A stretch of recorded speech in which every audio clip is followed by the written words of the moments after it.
এখনই বলে, এখনই ডেকে কয় যে ফেনী দখল, বাংলাদেশ থাকবে না। আমি বলি ভাইরে, শ্বশুর বাড়িতে এত ডিমান্ড থাকতে হয় না। আমরা তো মেয়ের বিয়ে দেই নাই, মেয়ে তো পালাই গেছে। এত যৌতুক নেওয়ার ইচ্ছা কেন? হিন্দু মানুষ তো যৌতুক বেশি খায়। মেয়ে পালা যায় না, এত চাহিদা কেন? ওরা মনে করছে এই দেশ মনে হয় আমাদের তৈরি করা পাশের মনে হয় কাশ্মীরের মতো। না, এটা কাশ্মীর না, এটা আরাকান না, এটা ফিলিস্তিন নয়, এটা বাংলাদেশ। মুসলমানদের বুকের রক্ত দিয়ে এই জমিন কিনা হয়েছে। কথা বলে ঠিক না? সেই জমিনের দিকে যদি কেউ একবার চোখ তুলে তাকায়, ওই চোখ আমরা উপরে ফেলে নেব, জমিন দিতে পারবো না। কথা বলে ঠিক আছে? সাবধান, জমিনের দিকে তাকাস না। আবার কিছু মানুষ দেখে কয় যে আপা ইজ কামিং, আপা নাকি আসিতেছে, শর্ট করে ঢুকে পড়বে। আপাকে নিয়ে কথা বললে আপনাদের আবার কারোর রাগ আছে নাকি? আমি আপনার বিবেকের কাছে প্রশ্ন করতে চাই, যেই ছেলেটার কপালে একটা শর্টগান দিয়ে মেরে তার কপালের মাথার খুলিটা উলিয়ে দেওয়া হলো, এই ছেলেটা যদি কোনো করামে আপনার ছেলে হতো, আপনি কি পারতেন তাকে ক্ষমা করে দিতে? এই আবু সাইদ নিরস্ত মানুষ হাত তুলছে তাই বলে গুলি করে দিতে হবে? ওই আবু সাইদ যদি আপনার ছেলে হতো, আপনি কি পারতেন ক্ষমা করে দিতে? তাহলে এখন এত দরদ লাগে কেন?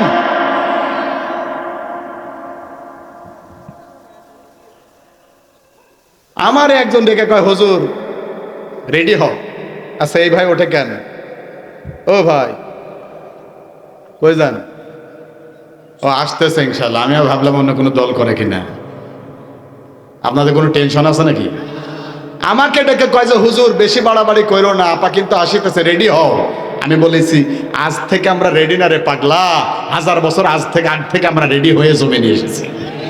ওরা যখন নমরুদ হয়ে দাঁড়িয়েছে, আমরা তখন ইব্রাহিমের তৌহিদবাদী সন্তান হয়ে দাঁড়িয়ে গেছি। ওরা যখন ফেরাউন হয়ে দাঁড়িয়েছে, আমরা তখন মৌসার উত্তরসূরি হিসাবে দাঁড়িয়ে গেছি। কথা কন ঠিক না? ওরা যখন আবু জাহেল হয়ে দাঁড়িয়েছে, আমরা বিশ্বনবী সাল্লাল্লাহু আলাইহি ওয়াসাল্লামের উম্মত হিসেবে দাঁড়িয়ে গেছি। ওরা যখন এই জমিনে শেখ হাসিনার ভূমিকা পালন করেছে, আমরা তখন এই জমিনের বুকে এক একজন আবু সাইদ আর মুক্ত হয়ে দাঁড়িয়েছি। সুতরাং আমাদের রেডি হওয়ার দরকার নাই। আবারও যদি কোনো শেখ হাসিনার তৈরি হয়, আবারও যদি কোনো ষড়যন্ত্র স্বৈরাচার এই জমিনে তৈরি হয়, আল্লাহর কসম আমরা এক একজন বাংলাদেশের প্রত্যন্ত অঞ্চল থেকে এক একজন আবু সাইদ, এক একজন মুক্ত হয়ে রাস্তায় নামবো, বুকে বুলেট দেবো, বুকটাকে ঝাঁঝরা করে দেবে। এরপর রাস্তা ছেড়ে আমরা কখনো ঘরে ফিরে যাব না। কথা বলা ঠিক না?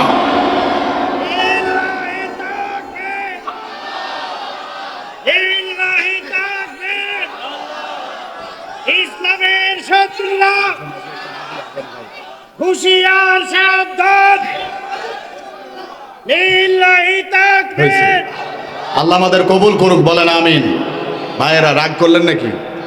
একদল দেখবেন ঠিকই রাগ করবে।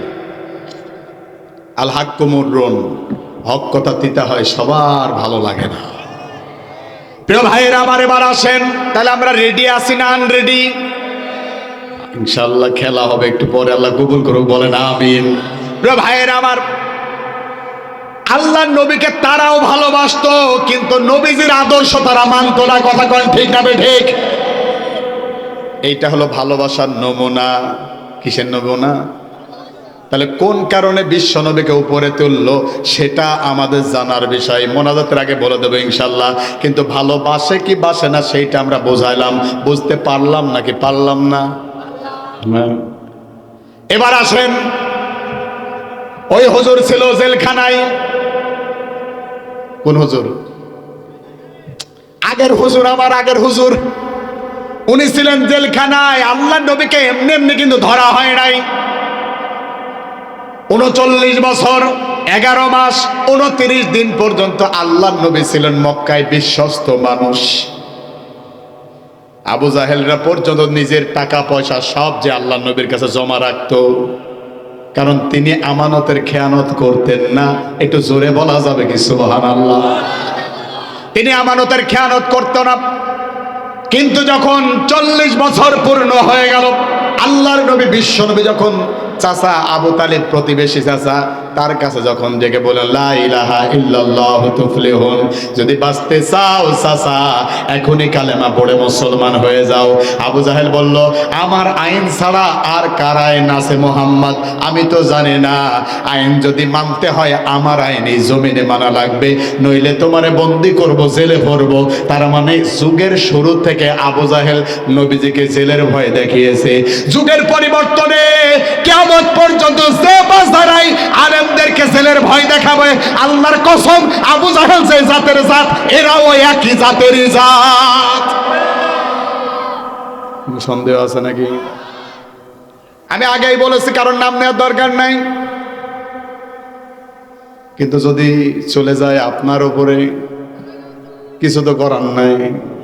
আমি তো চালাবো চাচা, আপনি টেনশন করেন না। এই জমিনের সাতক্ষীরা আপনার কালীগঞ্জ আছে না, 5 বছর সাইদ মেহেদি আমাকে ঢুকতে দেয় নাই। 5 বছর আমার এখানে পিস্তল ধরে বলেছিল এখন ধরে বাঁচাবে কে? আমি বলেছিলাম যার পাঠানোর দরকার সেই বাঁচাবে, কারণ আমি জানি আমার যদি মৃত্যু লেখা থাকে এখান থেকে নাম থেকে হোঁচট খেয়ে পড়ে মারা যাবো, কেউ ঠেকাতে পারবে না। আর আমার যদি মৃত্যু লেখা না থাকে, সারা পৃথিবীর রাইফেলগুলো আমার দিকে টাক করা হবে, টিগারে টিপ দেওয়া হবে, একটা গুলি বের হবে না। এটা আমার ইমান। বাঁচানোর মালিক কে? টেনশন নাই। আওয়ামী সময় বিগত তাদের 7 বছর বয়সের বয়স, তাদের সময় 7 বছরই কথা বলছি, কখনো সরকারকে গুনি নাই আমি। আর এখন কথা বন্ধ করবো কারে দেখি? সেরকম কেউই তো নাই। এখন আমরাই সব ইনশাল্লাহ, কে আওয়ামী লীগ, কে বিএনপি, কে জামাত আমরা দেখবো না, সবাই মিলে এই দেশটাকে সুন্দর করে সাজাবো ইনশাল্লাহ। আল্লাহ কবুল করুক, বলেন আমিন। প্রিয় ভাইয়ের আমার, একটু মনোযোগ সহকারে খেয়াল করেন। কষ্ট হচ্ছে না তো ভাই? এই অবস্থায় শুধুমাত্র এতটুকু বুঝতে চাচ্ছিলাম, খেয়াল করেন। আল্লাহ নবীর বয়স যখন 40 বছর হয়ে গেল, ওরা নবীজিকে এবার আবু জাহেল ডেকে বললেন, আমার আইন ছাড়া কার আইন চলবে? আবু জাহেল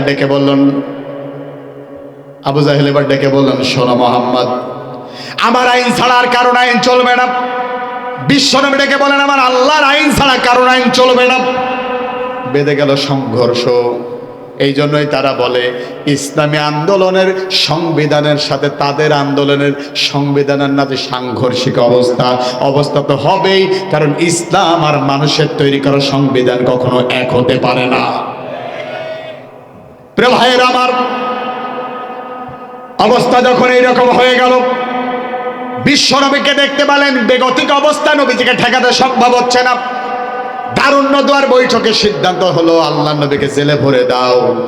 নবীজিকে একা শুধু জেলখানায় রাখলো না, আবু জাহেল আল্লাহ নবী সহ আরো 52 থেকে 53 জন মহিলা সাহাবী এবং পুরুষ সাহাবীকে পর্যন্ত জেলখানায় বন্দী করলো। ওই যে হুজুর বলছিল খাইতে পাচ্ছিল না, একটা অবস্থায় আল্লাহ নবী বলেন বাবলা গাছের কাঁটা যুক্ত ওই যে পাতা খাও। যখন তারা বাবলা গাছের কাঁটা যুক্ত পাতা খাইতে গিয়েছে, জিহ্বায় ফিনকি দিয়ে কাঁটা ধরে রক্ত বের হয়ে গেছে। এরপরেও তারা আল্লাহর সাহায্য ছাড়া দুনিয়ার কারো সাহায্য চায় নাই। একটু জোরে বলেন তো আল্লাহু আকবার। আমাকে দাও সেই মান আল্লাহ মেহেরবান। বলবো? বলেন একটু আমার সাথে, আমাকে দাও সেই মান আল্লাহ মেহেরবান। যেই মানে ফাঁসির মঞ্চে অসংকোচে, যেই মানে ফাঁসির মঞ্চে অসংকোচে গাই জীবনের গান। আমাকে দাও সেই মান আল্লাহ মেহেরবান। কোন এক শহীদ আমার রঙিন আকাশ জুড়ে, হাজার তারার জ্বালতো প্রদীপ স্মৃতির ব্যথা জুড়ে। সেদিন যেমন পেরিয়ে গেছি সকল বাধাগুলো, সকাল থাকতে থাকতো লেগে পায়ে পথের ধুলো। আমাকে দাও সে সাহস, দাও সেই মান, প্রভু হে রহিম রহমান, প্রভু হে রহিম রহমান। সুবহানাল্লাহ বলেন। গান গাইলে কি রাগ হচ্ছে নাকি? আল্লাহর জন্য গাবো, আল্লাহ কবুল করুক, বলেন আমিন। প্রিয় ভাইয়েরা আমার, খেয়াল করেন, এতজন সাহাবায়ে কেরাম, পেটে বাচ্চা, অনেকের বুকে বাচ্চা, দুগ্ধ খাইতে পারে না, কি করবে না করবে কোনো উপায় যখন পাইল না, একটা অবস্থায় আবু জাহেল বিদেশ থেকে 25 জন বিচারক নিয়ে আসলেন। কয়জন? 25 জন বিচারক নিয়ে আসলেন। আল্লাহর নবীকে ফাঁসি কাস্টে ঝোলাবে এই কারণে। ওই দিন 25 জন বিচারক আসলো, আবু জাহেল সহ মোট 26 জন গোটা জেলখানা পরিদর্শন করবে। জেলে যারা গিয়েছেন তারা ভালো করেই জানেন, জেলার যেই দিন আসে বা জেলখানা যেই দিন পরিদর্শক আসে, অন্য দিনের তুলনায় ওই দিন খাবার দাবারের মান একটু ভালো হয় না? কিন্তু আল্লাহর নবী জেলখানায় এমন কোনো ভালো মান নাই, ভালো কোনো খাবারও নাই। খাবার ভালো তো দূরে থাক, খাবারেরই ব্যবস্থা নাই। এই অবস্থায় আবু জাহেল বিচারকদের নিয়ে ঘুরছে। ঘুরতে ঘুরতে হঠাৎ করে দেখে দূরে দেখা যায় একজন বৃদ্ধা মহিলা, কোমরের পরে কি যেন নিয়ে একটু যাচ্ছে, একটা গামলা টাইপের, গামলা বলেন তো, গামলা মতো নিয়ে যাচ্ছে। আবু জাহেল ডেকে বলেন, শোনো মহিলা, এদিকে আসো। কই কি? কই ওর মধ্যে কি? কই সরকার, জেলখানায় বন্দীদের জন্য এখানে খাবার আছে। 25 জন বিচারকের সামনে আবু জাহেল জিজ্ঞেস করলেন, আর ওই মহিলা বললেন জেলখানায় যারা বন্দী আছে তাদের জন্য খাবার আছে। সুবহানাল্লাহ বলেন। আবু জাহেল রাগান্বিত হয়ে গেছেন। রাগান্বিত হওয়ার পরে এবার ডেকে বললেন, কিসের খাবার? আমি তো খাবার দিতে বলি নাই। এই কথা বলার পর বুড়ি মহিলার ওই মাজা বরাবর, কোমর বরাবর গামলার উপর একটা লাথি মেরে খাবার ফেলে দিলেন। নাউজুবিল্লাহ বলেন। বলেন খবরদার, খাবার দেওয়া যাবে না। 25 জন বিচারক এবার ডেকে কয়, আবু জাহেল, কয় কি? কয় বিশ্বনবী তো অন্য কোনো অপরাধ করে নাই, তিনি রাষ্ট্রদ্রোহ অপরাধ করেছেন। রাষ্ট্রদ্রোহী অপরাধ করার কারণে তুমি তারা ধরছো, আমরা কিছু বলি নাই। বিদেশ থেকে নিয়ে আসছো, যতটুকু পরিদর্শন করে দেখলাম তার কোনো অপরাধ নাই। সুবহানাল্লাহ বলেন। কিন্তু এখন যেটা করলা, আমি মানলাম বিশ্বনবী রাষ্ট্রদ্রোহী অপরাধ করেছে, কিন্তু খাবারে লাথি মেরে